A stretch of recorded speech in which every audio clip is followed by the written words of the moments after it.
Signora, un attimo di suspense. Mi fate stare male. Allora, mi racconti qualcosa?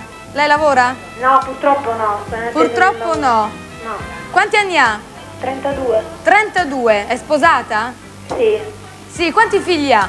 Nemmeno uno. Nemmeno uno? No. Bene, e quanti ne vorrà fare? Uno solo. Uno solo. Suo marito cosa fa? Che lavoro fa? Mio marito è un capo reparto al giornale. Dino ce lo può comprare. Signora, lei ha vinto.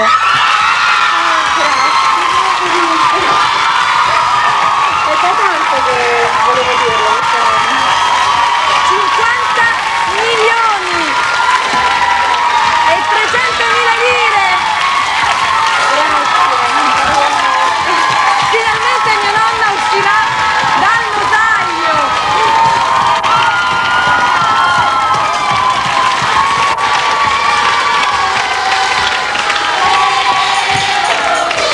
Mary, grazie, un bacione. È contenta?